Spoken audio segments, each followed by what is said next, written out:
6 p.m. Assalamu alaikum. This is Radio Pakistan. The news read by Daman Zaman. The headlines. The federal government has changed chief secretaries and inspectors general of police in all the 4 provinces to ensure impartial and transparent elections. The Election Commission says 21,482 nomination papers have been filed across the country for the upcoming general elections. A 2-member special court has been set up to hear the treason case against former President Pervez Musharraf. The Information Minister has emphasized promoting positive image of the country by showcasing ancient civilizations and historical places of Pakistan. The Afghan Taliban chief has called up the United States to hold direct talks with the group to politically resolve the Afghan issue. American president says Pyongyang no longer poses a nuclear threat. And now the news in detail. The federal government has changed chief secretaries and inspectors general of police of all the 4 provinces to ensure impartial and transparent elections. The decision was made at a special meeting of the cabinet chaired by the caretaker Prime Minister, retired Mr. Justice Nasirul Mulk in Islamabad today. Akbar Hussain Durrani has been appointed as the Chief Secretary Punjab, Azam Salman Khan, Sindh, Akhtar Nazir Balochistan, and Naveed Kamran Baloch as Chief Secretary of Khyber Pakhtunkhwa. Similarly, Kaleem Imam has been appointed as the Inspector General Police Punjab, Amjad Javed Salimi, IGP Sindh, Muhammad Tahir, Inspector General Police Khyber Pakhtunkhwa, and Mohsin Hassan Butt, Inspector General Police Balochistan. These appointments were made after consultations with the Election Commission of Pakistan and the provincial governments. The process of scrutiny of nomination papers filed by the candidates for the upcoming general elections is continuing. According to the Election Commission, a total of 21,482 nomination papers have been filed across the country for the national and provincial assemblies. 6,063 candidates are contesting for 342 seats of the National Assembly, while 15,419 nomination papers have been filed for the Provincial Assembly's seats. As per the election schedule, scrutiny process will conclude on Tuesday. Appeals against rejection or acceptance of nomination papers can be filed by the 22nd of this month. The Election Commission of Pakistan has dismissed a petition of Milli Muslim League for registration. The commission announced its reserved judgment on the matter in Islamabad today. The Supreme Court has dismissed the petition seeking disqualification of Awami Muslim League chief Sheikh Rashid Ahmed. A 3-member Supreme Court bench headed by Mr. Justice Sheikh Azmat Saeed announced a judgment in the petition filed by Pakistan Muslim League Nawaz leader Shakil Awan in Islamabad today. The verdict, reserved on March 20th this year, has been given by a 2-1 verdict, as Mr. Justice Qazi Faiz Isa has written a dissenting note in the judgment.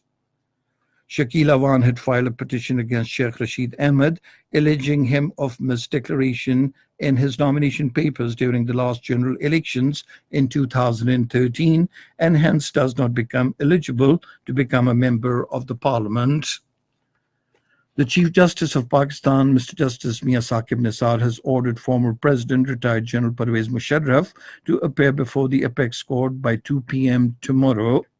The Chief Justice issued the order during hearing of Pervez Musharraf's nomination papers case at the Supreme Court Lahore Registry today.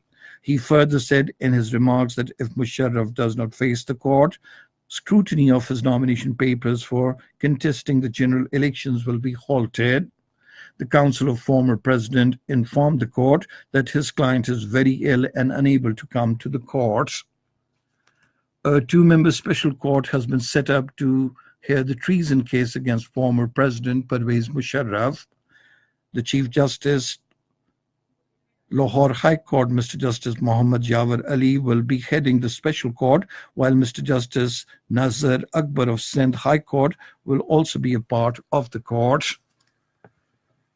Prime Minister Nasser al-Mulk has directed the Ministry of Religious Affairs to extend maximum facilities to the elderly pilgrims as well as those with special needs. He issued the directives during a briefing given to him by the Ministry of Religious Affairs in Islamabad today.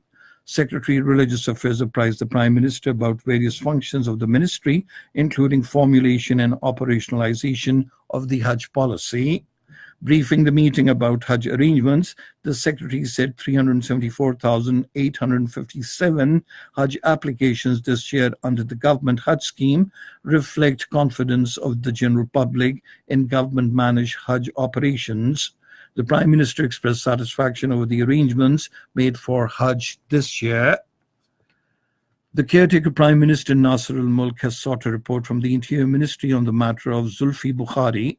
Pakistan Tehreek-e-Insaf leader Zulfi Bukhari was allowed to travel abroad the other day despite being on the exit control list. The caretaker Information Minister Saeed Ali Zafar has directed to set up a coordination committee to ensure collaboration on important issues relating to national heritage between the Federation and the provinces.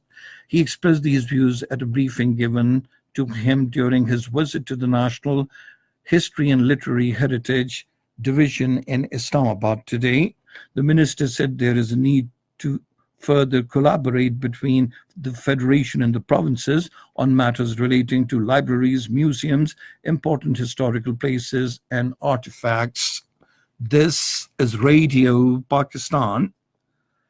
Pakistan has strongly condemned the recent Indian unprovoked firing along the line of control in Chirikot sector, which resulted in the martyrdom of one civilian. The Indian acting Deputy High Commissioner was summoned to the Foreign Office in Islamabad today, and a strong protest was launched with him over the ceasefire violation. On the occasion, the Indian side was asked to respect the 2003 ceasefire arrangement and investigate this and other incidents of ceasefire violations, instruct the Indian forces to respect the ceasefire in letter and spirit, and maintain peace along the line of control and the working boundary. In a statement today, the Foreign Office spokesperson Dr. Mohammad Faisal said the Indian forces have continuously been targeting civilian populated areas along the line of control and the working boundary. He said ceasefire violations by India are a threat to regional peace and security and may lead to a strategic miscalculation. Security posts on the main roads in 5 tehsils of South Waziristan have been abolished after improvement in the law and order situation in these areas. The 5 tehsils include Ladda, Makin, Sarawakai, Sararoga, and Barmal. Professional visitors and buyers from over 60 countries have evinced keen interest in the high-end defense and security products of Pakistan exhibited at the Defense Exhibition Eurosatory in Paris. Pakistan has exhibited its defense and security products at a thematic and tastefully decorated pavilion in the world's largest defense exhibition, which is continuing since Monday and will conclude on Friday.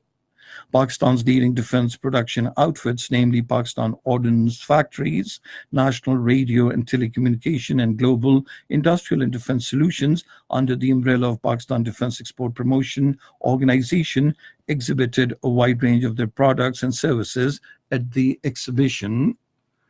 The American President Donald Trump, returning to the United States today after his historic summit with North Korean leader Kim Jong-un, said Pyongyang no longer poses a nuclear threat.